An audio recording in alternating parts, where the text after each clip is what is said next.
පියාණන් වහන්සේගේද පුත්‍රයන් වහන්සේගේද සුදාත්මයන් වහන්සේගේද නාමයෙන්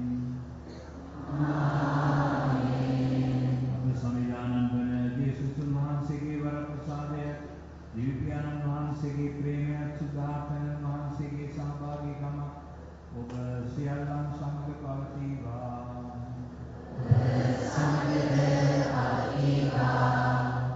පියාණන් සහෝදර සහෝදරීනි දිව්‍ය පූජායාගේ සිදු කරන සෑම අවස්ථාවකම අපි ජේසුස් ක්‍රිස්තුස් වහන්සේගේ උපත සහ උන්වහන්සේගේ ජීවිතයත් උන්වහන්සේගේ මරණයත් උත්ථානයත් නැවත නැවතත් අල්තාරයේ මත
මිනිපිට දේව ප්‍රසාදලක් ජනතා ජනයා අතර සාමියද වේවායි කැයූහ.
ජේසුස් ක්‍රිස්තුස් වහන්සේගේ උපත සිහි කරන සෑම දිනකදීම අපි උන්වහන්සේට හඳුන්වා දීම සඳහා පාවිච්චි කරන නමක් තමයි සාමයේ කුමාරයාණෝය යන සාමය. සාමය කියන එක මනුෂ්‍ය වර්ගයාට අත්‍යවශ්‍ය දෙයක්. සෑම මිනිසෙකුගේම ජීවිතය සාමකාමී වාතාවරණයක් තුළ ගොඩනගා ගන්නට සෑම මිනිසෙකුටම අයිතියක් තිබෙනවා. තමන්ගේ අනන්‍යතාවයට අනුව, තමන්ගේ සිතුම් පැතුම් වලට අනුව අන්‍යයන් සමග සහෝදරත්වයෙන් ජීවත් වෙමින් තමන්ගේ අනාගතය සකසා ගන්නට, ජීවිතේ පරිපූර්ණත්වය අත්දකින්නට සාමය අත්‍යවශ්‍යයි. එහෙත් අද ලෝකයේ දෙස බලන කල අපිට පෙනෙන්නේ සාමය බිඳුණු පරිසරයක්. භයානක අවි අමෝරාගෙන විවිධ ජාතීන් එකිනෙකාට විරුද්ධව කටයුතු කරමින් ලෝකය යුද්ධයේ පසුබිම මත ගොඩනගන්නට වැරදරන කාලයක් අද උදා වී තිබෙනවා. ජේසුස් ක්‍රිස්තුස් වහන්සේ ඉපදුණු, උන්වහන්සේ හැදුණු වැඩුණු සුද්ධ දේශේ පවා මේ වන විට ජාතීන් දෙකක් අතර එකිනෙකා තේරුම් නොගැනීම, එකිනෙකා නොඉවසීම නිසා භයානක යුද්ධයක පෙර නිමිති අපට දකින්නට ලැබෙනවා. ඉතා විශාල ජන සමූහයක් මේ ඒ පවතින යුද්ධය නිසා මරණයට පත්වී ඇති බව අපි දන්නවා. සුද්ධෝත්තම ෆ්‍රැන්සිස් පාප් වහන්සේ අපගේ රටේ හිටපු ජනාධිපතිතුමෙක් එතුමාව හම්බෙන්න ගිය වෙලාවේ ඇහුව ප්‍රශ්නයක් තියෙනවා. ලෝකයේ තුන්වන මහා යුද්ධයක් ඇති වෙන්නේ නැත්තේ ඇයි කියලා ඔබ දන්නවද? ඒ ප්‍රශ්නයට උත්තරයක් නොදුන්න නිසා සුද්ධෝත්තම පාප් වහන්සේව ප්‍රකාශ කරන්නේ දැන් පළවෙනි ලෝක මහා සංග්‍රාමය, දෙවෙනි ලෝක මහා සංග්‍රාමය කියලා මහා සංග්‍රාම පවතින්නේ නැහැ. දැන් පොඩි පොඩි යුද්ධ ලෝකේ එක එක තැන්වල නිර්මාණය වෙමින් පවතිනවා. එක යුද්ධයක් ඉවර වෙනකොට තවත් කොහේ හරි තැනක යුද්ධයක් කරනවා. දෙවන ලෝක මහා සංග්‍රාමයෙන් පස්සේ අද වෙනතුරු ලෝකේ පුරා පැවති විවිධ යුද්ධ ගැන ගණන් කළොත් විශාල ප්‍රමාණයක් යුද්ධ පැවතිලා තියෙනවා. මිනිසුන් දහස් ගණනින්, ලක්ෂ ගණනින් මරණයට පත් වෙලා තියෙනවා. දීපල කෝටි ගණන් වටිනා දීපල විනාශ වෙලා තියෙනවා. එහෙම වෙලක් හෙට ඒ තත්ත්වය දිගටම පවතිනවා. ඊට හේතුව ලෝකේ මිනිසුන් ජීවත් වෙන්නේ එකිනෙකා පරදවමින්, ඒ අයට වඩා මම ඉස්මතු විය යුතුයි යන හැඟීම ඉදිරියට ගැනීම නිසායි. මෙන්න මේ ආත්මාර්ථකාමීත්වයේ හැඟීම් වලට වහල් වීම නිසා ලෝකයේ විවිධ රටවල් වල අවි ආයුධ නිෂ්පාදනය ලෝකයේ ආර්ථිකයට විශාල බලපෑමක් කරන නිසා ඒ බලගතු රාජ්‍යයන්ට මුදල් සපයා ගැනීම සඳහා මේ ආයුධ විකිණීම ලෝකයේ විශාල වෙළඳපළක් බවට පත් වී තිබෙන නිසා එන්න මිනිස්යාගේ ඥානය පාවිච්චි කරමින් ඉතාමත්ම භයානක විදිහේ අවි ආයුධ නිෂ්පාදනය කරමින් ඒවා වෙළඳාම් කර එයින් මුදල් හම්බ කිරීමේ ප්‍රවණතාවය ලෝකයේ පුරා පවතින නිසා අද ලෝකයේ යුද්ධ ආයුධ වලින් පිරීලා තියෙන ලෝකයක් බවට පත් වෙලා තියෙනවා. මේ සේරම යුද්ධ ආයුධ පුපුරවා හැරියොත් විශේෂයෙන්ම පරමාණු යුද්ධ ලෝකයේ තුල ඇති වුණොත් අපි කාගේවත් ජීවිත ආරක්ෂා නොවන තත්ත්වයක් උදා වෙනවා. ඒ අනුව සුද්ධෝත්තම ෆ්‍රැන්සිස් වහන්සේ ඒ ජනාධිපතිවරයාට ප්‍රකාශ කර සිටියේ මේක මහා දුෂ්ට අමනුෂ්‍ය ව්‍යාපාරයක් කියලා. මේ ව්‍යාපාරයේ යුද්ධ මවනවා කියලා. ඒ මොකද මිනිස්සුන්ගේ වෙනස්කම් පාවිච්චි කරමින් මිනිසුන් අතර තියෙන විවිධ වෙනස්කම් පාවිච්චි කරමින් ඒ වෙනස්කම් උරුප්පා ගන්නමින් ඒ වෙනස්කම් හරහා මිනිසුන් කොටවමින් යුද්ධ ඇති කරන්නට ලෝකයේ පුරාම මේ අවි ආයුධ නිෂ්පාදනය කරන රටවල් සහ ඒ සමාගම් ක්‍රියා කරනවා කියලා ඒ ප්‍රකාශනයේ පාපමාංශය කියා සිටිනවා. පොඩි යුද්ධ පවත්වමින් මහා යුද්ධයක් වෙන්නට නොදී මේ ආයුධ වෙළඳාම් කිරීම සඳහා වෙළඳපොළ සකස් කිරීම තමයි මේ යුද්ධ වලින් කරන්නේ කියලා සඳහන් කරලා තියෙනවා. ඉතින් ඇයි මිනිස්සු යුද්ධ කරන්නේ? යුද්ධ කරගන්නේ තමන් ඉස්මතු වී යුතුයි කියන අදහස පෙරදරි කරගෙන. එහෙම දෙයක් වෙන්නට අවශ්‍යද? අද ලෝකයේ මේ අවි ආයුධ නිෂ්පාදනය කිරීම සඳහා මිනි මැරීම සඳහා නිෂ්පාදනය කරන ඒ අවි ආයුධ සංඛ්‍යාව ජනතාවගේ බඩගින්න නිවන්න යම් ක්‍රමවේදයකට හරවගන්න තියෙනවා නම් මම හිතනවා අද ලෝකයට අවශ්‍ය ඕනතරම් ආහාර ද්‍රව්‍ය නිෂ්පාදනය කරගන්න පුළුවන් තරම් ධනයක් මේ අවි ආයුධ නිෂ්පාදකයෝ යොදවා ගන්නවා. එයා කියා සිටින්නේ එයාගේ කර්මාන්ත ශාලාවල සේවය කරන අයට රැකියා අවස්ථා ලබා දීමක් සිදු වෙනවා. ඒ නිසා යුද්ධ දිගටම කරගෙන යා යුතුයි. පුදුමාකාර තර්කයක් ඒක. මිනිසුන් දහස් ගණන් කෝටි ගණන් ජීවිත පූජා කරන්නේ මේ ආත්මාර්ථකාමී සිතුවිල්ල නිසා. ඉතින් මේ වගේ වෙලාවක අපි කල්පනා කරන්න ඕනේ ජේසුස් ක්‍රිස්තුස් වහන්සේ සාමයේ කුමාරයා වෙන්නේ කොහොමද?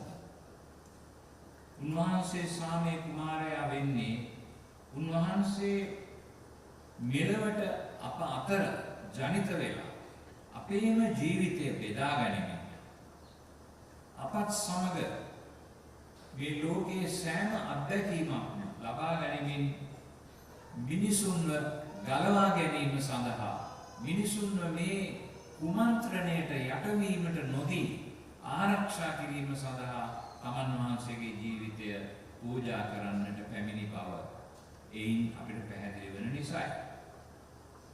එදා දේවදූතයා විලිඳු ගොපලුන්ට කියා සිටියේ මෙන්න සකල ජනයාට ඉතා ආනන්ද ජනක මංගල පුවතක් මම ඔබට ගෙන එමි. මක්නිසාද ස්වාමින් වන ක්‍රිස්තුස් නම් ගැලවුම්කාරයෙක් ඔබහට අද දාවිත්ගේ නුවර උපන්නේය. මේ වචන ඉතාමත්ම ආනන්ද ජනක මංගල පුවත. මොකද්ද? ගැලවුම්කරුවෙක් ඉපදුනා. මේ පෞකාර දුෂ්ට සමාජය පිරිසිදු කිරීම සඳහා ගැලවුම්කරුවෙක් එවනු ලැබ තිබෙනවා. මේක තමයි ඒ ආරංචියේ ඉතාමත්ම ප්‍රීතිජනක භාවය. මේ මානව සංහතියට ලැබුණ ප්‍රීතිය දනවන පණිවිඩය පළමුවෙන්ම ලැබෙන්නේ දිලිඳු ගොපලුන් පිරිසකටයි. මේ උපත සිදුවන්නේ රජ මැදුරක හෝ සිටු මැදුරක හෝ නොව ගවයන් ලගින පාළු ගල්ලෙනකයි. නගරේ ഘോഷාවට මේ උපත නොදැනී මන්ද මේ උපත නගරේ අවන්හලක සුව පහසු යානයක සිදු වූවා නොවේ. මේ උපත සිදු වුණේ ගල් ගුහාව. විලිකා මෙලවට එන්නේ ඔහුගේ දෙමව්පියන්ගේ සුපුරුදු නිවහනේ නම් නොවේ. එය සිදුවන්නේ ඔවුන් සංක්‍රමණිකයන් ලෙස අගස්ටස් සීසර් අධිරාජ්‍යයාගේ අනපිළිපදමින් සංගණනය සඳහා තම ගෝත්‍රයේ මූලික ගම් ප්‍රදේශය වූ බෙත්ලෙහෙමට පැමිණ සිටි මොහොතේ. ඔවුන් මේ උපත සඳහා සූදානම්ව පැමිණ නොතිබූ නිසා කානායනේ ඔවුන්ට ඉඩක් නොමැති වූ නිසා ඔවුන් ධනවතුන් නොවූ නිසා උපත සඳහා ඔවුන්ට යන්නට වුණේ මේ පාළු ගවහලටයි. ඉතින් ලෝකයේ බලවතුන් ඉපදෙන විදියට නෙවෙයි ක්‍රිස්තුස් වහන්සේ. උන්වහන්සේට හිස තබා ගන්නටවත් තැනක් තිබුණේ නැහැ. උන්වහන්සේ දිලිඳු බව තුළ දැනෙනවා. මේ උපත ක්‍රිස්තුස් වහන්සේගේ මුළු ජීවිතයම දිලිඳුන් සමග ඔවුන් අතර දිලිඳෙකු මෙන් දිලිඳුවේ දේව විශ්වාසයෙන් පිරී ගිය හදවතක් ඇති පවුලක් තුළ ජනිත වූ ඒ තුළ හැදී වැඩුණු ජීවිතයක් බවට පත් වුණා ක්‍රිස්තුස් වහන්සේ. සුබෝධේ ආනන්දය කියන සුද්ධෝත්තම ෆ්‍රැන්සිස් පාප් වහන්සේ විසින් ලියන ලද පළමු අපොස්තලික අනුශාසනා පත්‍රයේ ඒ ගැන සඳහන් කරලා තියෙන්නේ මෙහෙමයි. දෙවිඳුන්ගේ හදවතෙහි විශේෂ තැනක් දුක්ඛතුන් වෙනුවෙන් වෙන්ව ඇත.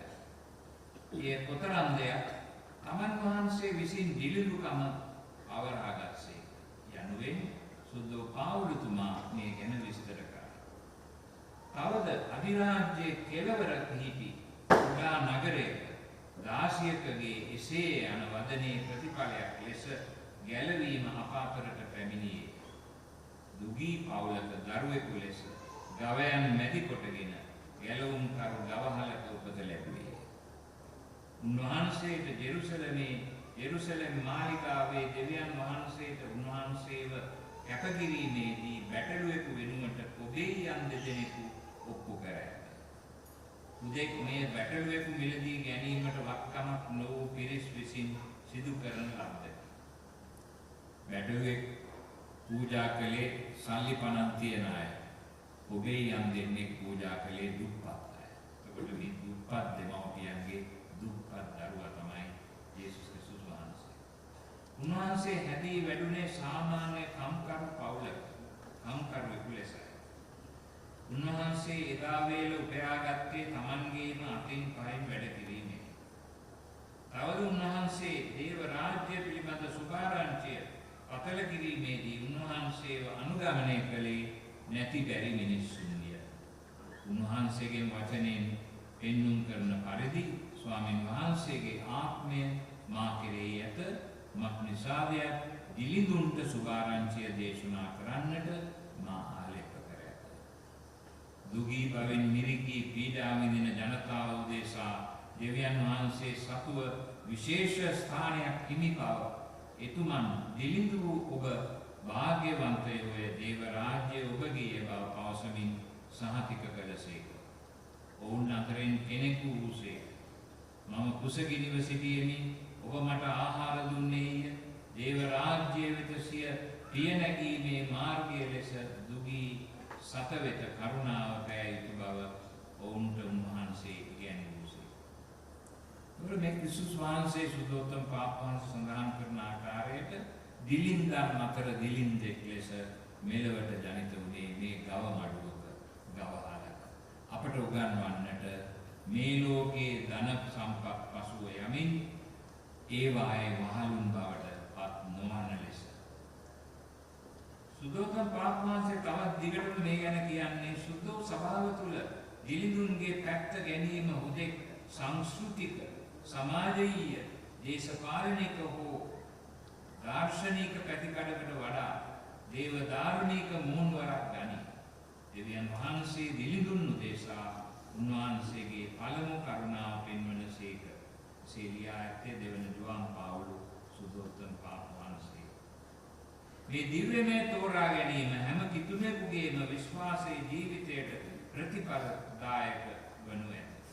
මන්දයක් අපව කැඳවා තිබෙන්නේ යේසුස් වහන්සේ තුළ පැවති ජීවිත ආකල්පය අප තුළ ඇතිවන පිණිස. යේසුස් වහන්සේගේ ඒ ජීවිත ආකල්පය කියන්නේ තමන්ව හිස් කර ගනිමින් දෙවියන් වහන්සේගේ කැමැත්ත ඉටු කිරීමට නම්‍යශීලී වීම. එය සමස්ත සභා සම්ප්‍රදායට සාක්ෂි දරන ක්‍රිස්තියානි දයා සේවාවේ විශේෂ ප්‍රමුඛ ස්ථානයක් හිමි කර ගන්නා හේයි. අති උතුම් 16 වන බෙනඩික්ට් සුද්ධෝත්තම පාපවහන්සේට අනුව මෙම දිලිඳුන්ගේ පැත්ත ගැනීම අපගේ ක්‍රිස්තියානි විශ්වාසය තුළ අපට ඉඟි කරන්නේ දෙවියන් වහන්සේ අප වෙනුවෙන් දිලිඳුකම වැළඳගත් දෙවි කෙනෙකු වන බවත් උන්වහන්සේගේ දිලිඳුකම තුළ අපව පෝසත් කළ බවත්. ක්‍රිස්තු සංවිධාන වහන්සේ දිලිඳුකම තෝරාගත්තේ උපතින්මයි. උන්වහන්සේගේ මෑණියන් වූයේ දෙවියන් වහන්සේගේ අසරණ දාසිය ලෙස තමන්වම හඳුනාගත් මරිය වහන්සේ. සුරැකි පියා වූයේ වඩුකම් කරුවෙකු වූ යොසේපුමායි. උපත සිදු වූයේ උන්වහන්සේගේ දෙමාපියන් සංගණනය සඳහා සංක්‍රමණිකයන් ලෙස නාසරතේ සිට බෙත්ලෙහෙමට ගිය විටදී. උන්වහන්සේ බිහි වූයේ තානායමකට අවාතැන් ගැනීමට තරම් වර්කමක් ඔවුන්ට නොවූයෙන් ගවහලක් වූ සීතල ගල් ගුහාවකය. දරු ප්‍රසව වේදනාවෙන් සිටි මරියතුමියට සුව පහසු යහනක් මත සිය ඥාති කාන්තාවන්ගේ උපකාරය සහිතව දරුවා බිහි කරන්නට නොහැකි විය. දරුවා ඔතන්නට ඔවුන් සතුව තිබුණේ ඝන රෙදි කඩවල් කීපයක් පමණි. දරුවා සතක් වන්නට තිබුණේ සුව යහනක් නොව ගව ඔරුවකි. උන්වහන්සේ දැක බලා ගන්නට පළමුව ආවේ දිලිඳු ගොපල්ලෝ. බලවතුන් වෙනුවෙන් උන්වහන්සේ තමන්ගේ බලය උදුරා ගනිවීයයි සැකසිතූ හෙරෝද් උන්වහන්සේ මරා දැමීමට සැලසුම් කරේ. එතකොට ස්වාමීන් වහන්සේගේ සම්පූර්ණ ජීවිතය තුළ අපි දකින්නේ මේ දිලිඳුකම වැළඳ ගැනීමේ ආකාරය. උන්වහන්සේව මරන්න උත්සාහ කරන අය, උන්වහන්සේව නැති කරන්නට උත්සාහ කරන අය සියලු දෙනාම බයටපත් වුණේ ඔවුන්ගේ බලය සහ ඔවුන්ගේ ධනය මේ උන්වහන්සේ උගන්වන ධර්මය නිසා ඔවුන්ට අහිමි වේවි කියන බියකින් ජීවත් වුණ නිසා. ඒ නිසා ජේසුස් ක්‍රිස්තුස් වහන්සේ එදා කාලේ මේ ලෝකයට ආවේ අපිට පෙන්වා දෙන්නට ආත්මාර්ථකාමීත්වයේ ඇති තැන දෙවියන් වහන්සේ නැති බවයි. දයා ප්‍රේමයේ ඇති තැන දෙවියෝ වැඩවසනු ඇත කියලා අපි කියන්නේ අන්න ඒකයි. ජේසුස් ක්‍රිස්තුස් වහන්සේ මේ ලෝකෙට ජනිත වෙන්නේ දයා ප්‍රේමයේ ඇති අහිංසක සරල දුප්පත් හදවතින් දුප්පත් සල්ලි වලින් දුප්පත් කියනවා නෙවෙයි හදවතින් දුප්පත් පරිසරයකයි උන්වහන්සේ බිහි වෙන්නේ. උන්වහන්සේගේ අසරණ දෙමව්පියෝ උන්වහන්සේව බලන්න උගපල්ලු උන්වහන්සේ සමග ජීවත් වෙච්ච උන්වහන්සේගේ පළවෙනි ශ්‍රාවකයෝ මේ සියලුම දෙනා දිලිඳුන් අතරින් තෝරාගත් අය වුණා. මොකද දිලිඳුන්ට ඒ ආකල්පය අපි දරනවා නම් ආඩම්බරකම උඩඟුව තමන් සතු දේවල් වල හිරකරුවන් වීමේ ගතිය අඩු වෙලා යනවා. මේ නිදහස, මේක තමයි නිදහස කියන්නේ ආදරණීය සහෝදරයෝ. තමන්ට ඕනෑයි කියන හැමදේම අත්පත් කර ගැනීමේ ආසාව, බලය ලබා ගැනීමේ ආසාව, ධනවතුන් වීමේ ආසාව තුල සිරකරුවන් වීම තමයි නිදහස නැති කර ගැනීම කියන්නේ. සැබෑ නිදහස කියලා කියන්නේ තමන්ට පුළුවන් අයුරින් සතුටින් ජීවත් වීමට ඇති ඉඩ. ධනයට වහල් වෙලා, බලයට වහල් වෙලා ජීවත් වීම නෙමෙයි නිදහස කියන්නේ. එතකොට අපි වහලුන් බවට නිදහස කියන්නේ ඒ වයින් ඈත් වෙලා තමන්ට අවශ්‍ය ප්‍රමාණයට ඒ දේවල් ලබාගෙන ඒ අවශ්‍ය ප්‍රමාණයෙන් ජීවත් වීමේ වැදගත්කම. අපේ ශ්‍රී ලංකාව තුල නිදහසෙන් පසු අපිට දකින්න ලැබුණේ එන්ටම අපේ සමාජය ભેද බින්න වී ඊර්ෂ්‍යාවෙන් වෛරයෙන් තරහෙන් එකිනෙකා සමග කුලල් කාලන්නා පරිසරයක් දැනිත වූ ආකාරය. සමහර වෙලාවට අපි දේශපාලන වශයෙන් බෙදී යනවා.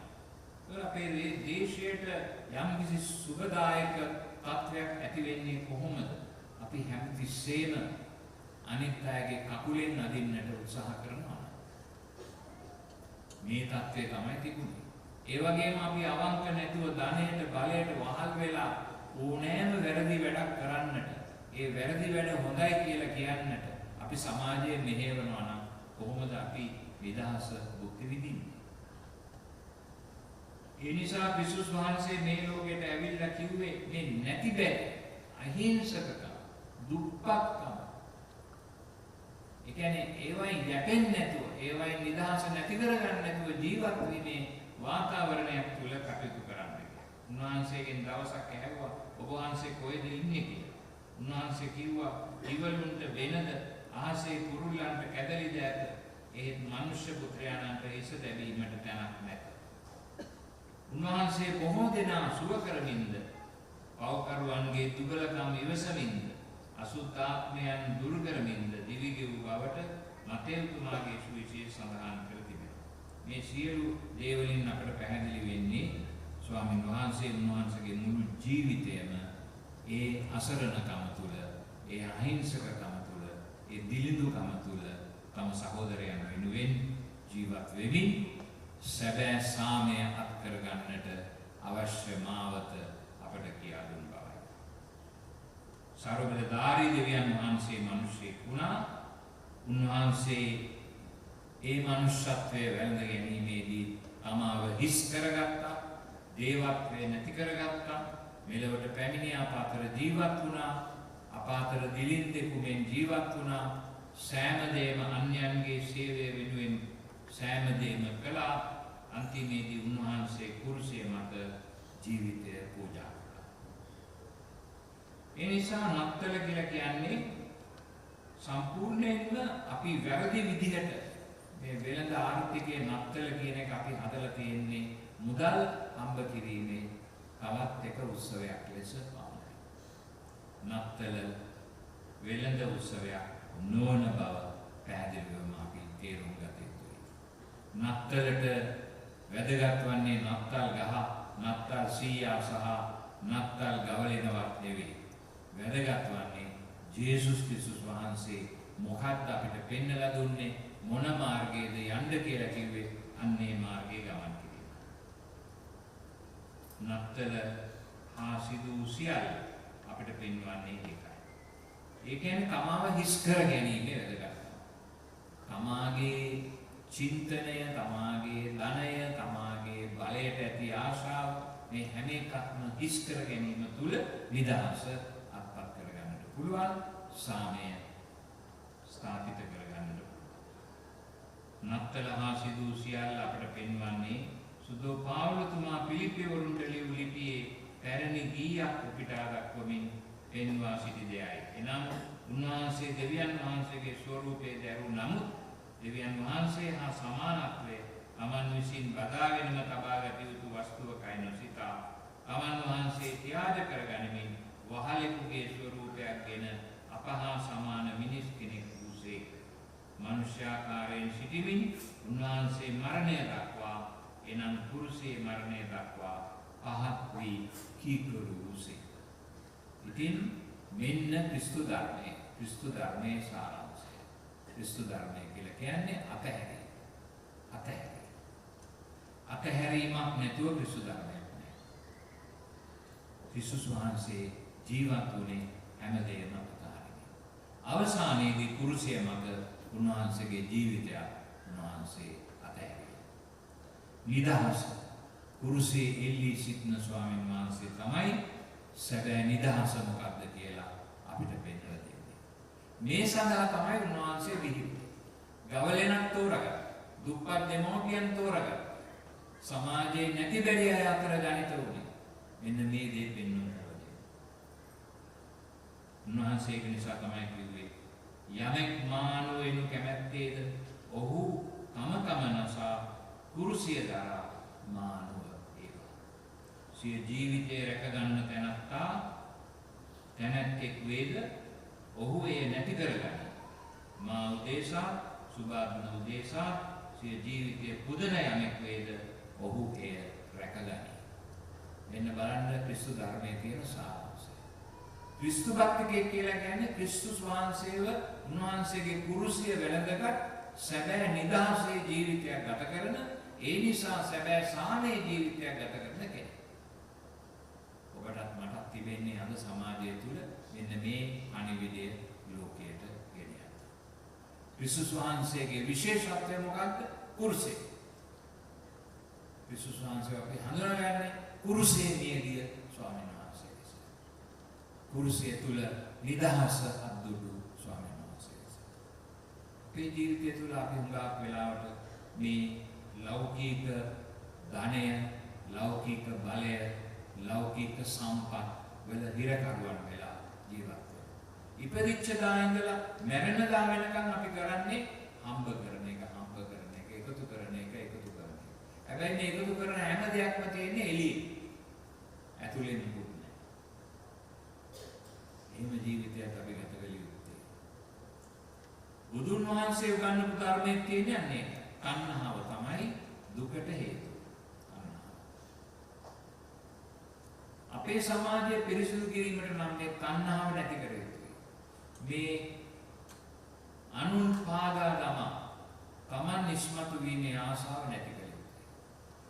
අනුන්ට වඩා අනුන්ගේ අයිතිවාසිකම් ගැනවත් සලකන්නේ නැතුව තමන් ආත්මාර්ථකාමී ලෙස ජීවත් වීමේ ප්‍රවණතාවය අපි නැති කර යුතුයි. මේ ගාමතුරක් ඇවිල්ලා අපිට මහා විනාශයක් කළා ආදරණීය සහෝදරයෝ.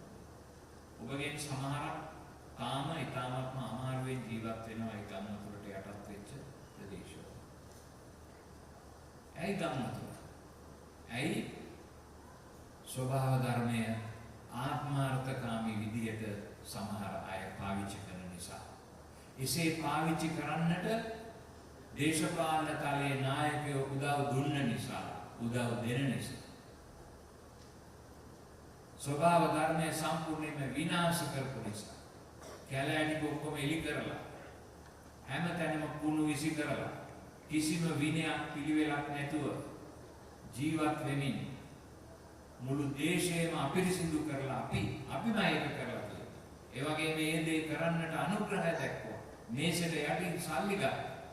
සල්ලි අරගෙන මම අවසර දුන්නා මේ දේවල් කරන්න, මේ ගොඩ කිරීම කරන්න, මේ පරිසරයේ දූෂණය කරන්න, මේ වනසතුන් නැති කර දමන්න, මේ කැලෑ ටික එලි කරලා දාන්න අනුග්‍රහය දුන්නා, උදව් කළා.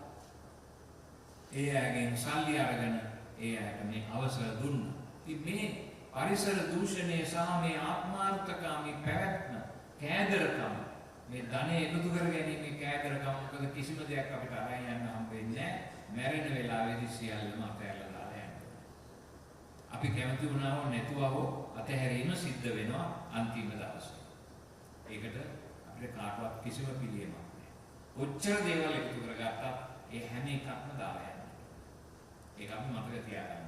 එම නිසා ක්‍රිස්තුස් වහන්සේ දෙන මේ පණිවිඩය අත්හැරීමේ වැදගත්කම, පරාර්ථකාමීව ජීවත් වීමේ වැදගත්කම, අනුන් ගැන සිතා ජීවත් වීමේ වැදගත්කම, තමන්ට වඩා අනුන් උසස්යයි කියලා ජීවත් වීමේ වැදගත්කම, මේක තමයි ආගම කියලා කියන්නේ.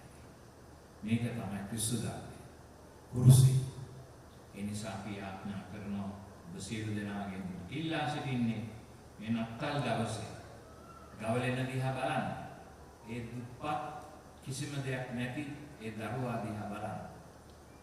ඒ දරුවා දිහා බලලා ඔබ ආත්මාර්ථකාමී වුණා නම්, ඔබ තණ්හාවෙන් පිරුණා නම්, ඔබේ ජීවිතයේ වැදගත් දේවල් හැටියට මේ එකතු කර ගැනීමේ ප්‍රවණතාවයට යොමු වුණා නම් ඒකට සමාවිල්ලා මේ බිලිඳ දරුවාව ඔබගේ හදවත ඇතුළට ගෙන්නලා, ඔබේ හදවත නැමැති ගවලෙනට ගෙන්නලා.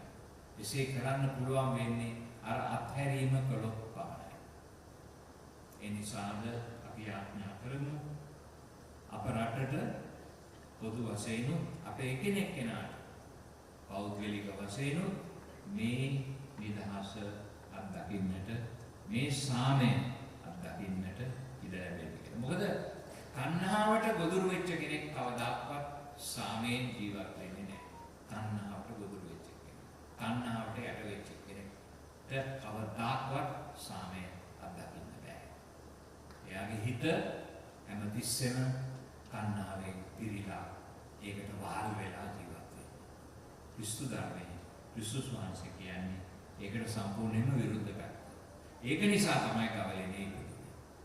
ඒක තේරුම් ගන්න ආදරණීය සහෝදර සහෝදරීනි, ඒ අනුව ජීවත් වෙන්න, ජීවත් වෙලා ඔබ නිදහස් පුද්ගලෙක් බවට පත් වෙන්න. ඔබ සැමට එවැනි ආශිර්වාදාත්මක දේව වරප්‍රසාදයෙන් පිරුණු නත්තල් මංගල්‍යයක් වේවා කියලා